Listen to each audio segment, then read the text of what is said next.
Para empezar, la salud mental en Chile la encontramos regulada dentro de la Ley 21.331, complementada también con el Decreto 9 del año 2024. ¿Ya? Estas normas lo que hacen es establecer un sistema orientado por los derechos humanos, la dignidad de la persona y la excepcionalidad de la hospitalización psiquiátrica. Este modelo, el actual, abandona por completo la lógica tradicional de la institucionalización permanente y reemplaza ese enfoque por uno centrado ya en la autonomía del paciente, la atención comunitaria, el consentimiento informado, control judicial, protección de los derechos fundamentales, ya que entendemos hoy en día la hospitalización psiquiátrica más como una medida excepcional, transitoria y estrictamente terapéutica. Las etapas del procedimiento. Tenemos la evaluación clínica, que es la evaluación por dos profesionales de la salud de distintas áreas disciplinarias. Por ejemplo, el médico psiquiatra y un trabajador social o un enfermero especializado en el tema. Análisis de riesgos, síntomas y la capacidad de comprensión que pueda tener el paciente. La aplicación del principio de menor restricción, por lo tanto, en base a esto se debe priorizar otras alternativas, ya sea ambulatorias, para no irnos directamente a la internación permanente que pueda tener el paciente. El consentimiento informado. El paciente debe recibir información clara y decidir libremente, y esto se le conoce como el consentimiento informado y la voluntad anticipada, que es las decisiones previas sobre los tratamientos a tomar a futuro, ¿ya? ¿A qué nos referimos con esto? Que el paciente puede aceptar o puede rechazar un tratamiento, como también puede dar como su opinión con respecto a si algo le está haciendo mal, a si algo le está funcionando más, etcétera.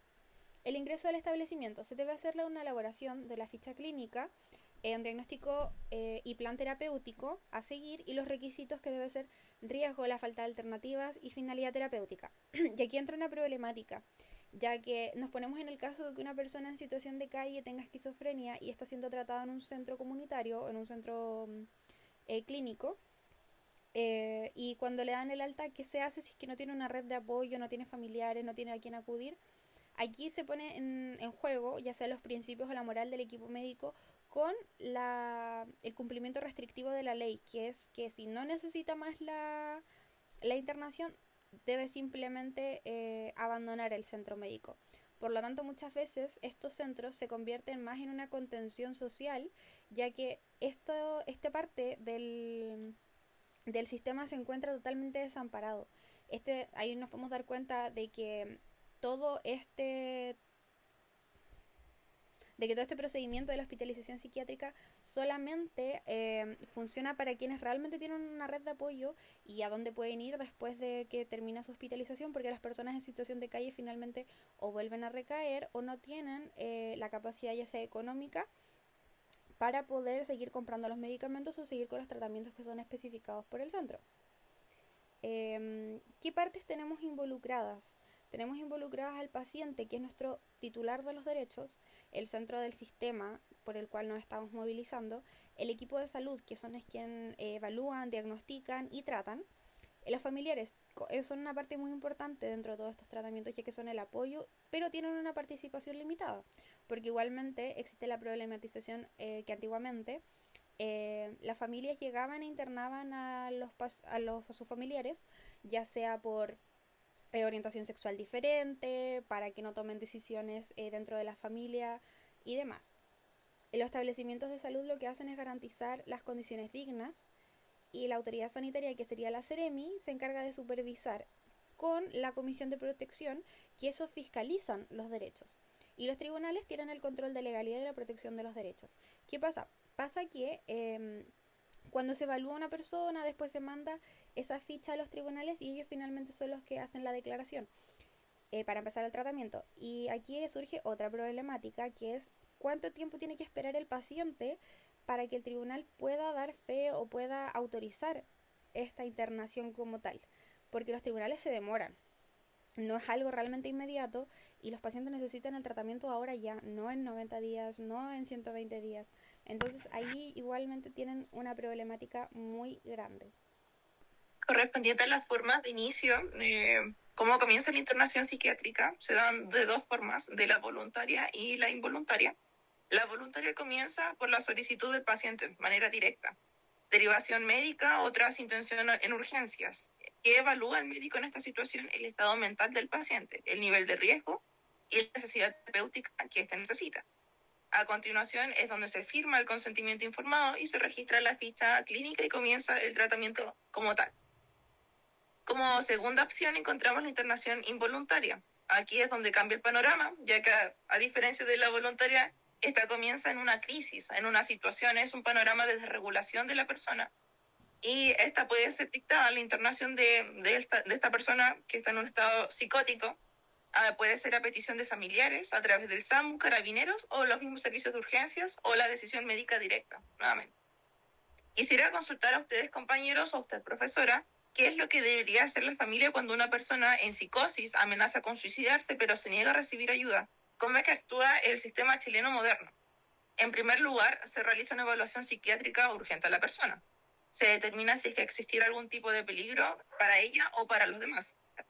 Y el médico puede ordenar la hospitalización involuntaria como tal. Cabe recalcar que la autoridad sanitaria debe ser informada y la medida puede llegar a ser revisada judicialmente. Como un superdato, y complementando un poco lo que dice mi compañera anteriormente, me gustaría hacer mención de cómo históricamente se daba la hospitalización psiquiátrica o cómo es que funcionaba modo albergue el hospital psiquiátrico como tal. En los hospitales psiquiátricos se utilizaban como espacios de exclusión social. Por tanto, la ley actualmente, la ley 21.331, es que prohíbe internar a las personas ya sea por motivos de pobreza, por abandono familiar, por discapacidad o por conductas consideradas extrañas socialmente. Bueno, y para continuar con el tema que elegimos nosotros, como ya mencionó mi compañera anteriormente, existe la hospitalización tanto voluntaria como involuntaria, pero para que ella se lleve a cabo necesita que concurran algunos requisitos. Bueno, principalmente la internación voluntaria, lo que prima siempre tiene que ser el consentimiento informado y libre de la persona, como también la voluntad propia y un acuerdo entre el paciente y el médico tratante. También tiene que existir la capacidad de consentimiento, o sea que el paciente tiene que ser capaz de entender la indicación médica que se le entregó, firmar una solicitud de ingreso, además de eso una evaluación que indica si es beneficiosa el diagnóstico y el tratamiento para la estabilización clínica del paciente. Los derechos del paciente se mantienen intactos, ya que todavía existe la capacidad. Y un dato es que, por ejemplo, si el paciente llegara a solicitar, la internación voluntaria, pero si el médico psiquiatra decide que el paciente no está apto todavía para salir de la internación, esta puede pasar a ser involuntaria. Dentro de los requisitos de la internación involuntaria, encontramos que esta constituye una medida terapéutica excepcional y requiere que existan los siguientes requisitos. Una prescripción que recomiende la hospitalización suscrita por 2 profesionales de distintas disciplinas. Especialmente tiene que ser dada por un psiquiatra. La inexistencia de una alternativa menos restrictiva y más eficaz para el tratamiento del paciente o la protección de terceros. Un informe acerca de las acciones de la salud implementadas previamente, si las hubiera, es un informe que tiene que ser dado también por un psiquiatra. Que tenga una finalidad exclusivamente terapéutica. Como mencionó anteriormente mi compañera, no se puede llegar a internar a una persona porque sea molesta o porque cause alguna otra cosa. Tiene que ser exclusivamente terapéutico. Que se señale expresamente el plazo de la hospitalización involuntaria y el tratamiento a seguir. E informar también a la autoridad sanitaria competente, que es uno de los principales requisitos que debe existir, o a algún pariente representante de la persona respecto a la hospitalización involuntaria. Bueno, también podemos encontrar los medios de impugnación. En cuanto a la hospitalización voluntaria, esta es más fácil porque como es voluntaria, el paciente de por sí él puede pedir la alta voluntaria, a excepción de lo que dijimos anteriormente, que puede pasar a ser involuntaria, pero siempre y cuando el médico psiquiatra lo designa así. En cuanto a la internación no voluntaria o forzada, aquí los medios de impugnación son más amplios, ya que tiene que existir un cierto riesgo inminente para la persona o para terceros. Entonces aquí podemos encontrar la revisión judicial de los tribunales de familia ¿Cierto? Todo internamiento no voluntario debe ser comunicado por el establecimiento de salud al tribunal de familia correspondiente dentro de 24 horas. El tribunal, tras recibir un informe médico, revisa la legalidad y necesidad de las medidas. Dentro de 3 días hábiles, el paciente tiene derecho a defensa jurídica. También tenemos el recurso de amparo y habeas corpus. Si la internación se considera ilegal, arbitraria o excede los límites legales, por ejemplo, sin riesgo inminente, que no exista riesgo, se puede interponer un recurso de amparo ante la Corte de Apelaciones para ordenar la libertad inmediata del paciente. Después tenemos también el recurso de protección, que se utiliza para tutelar derechos fundamentales vulnerados durante la internación, como la integridad física, la dignidad o los derechos o trato dignos del paciente ante la Corte de Apelaciones. Y por último, también se puede poner una queja ante la Comisión Regional de la Protección de Derechos del Paciente, la cual está regulada por la Ley 21.331, que establece comisiones regionales encargadas de velar por los derechos de los pacientes, los cuales pueden revisarse en casos de internación forzada.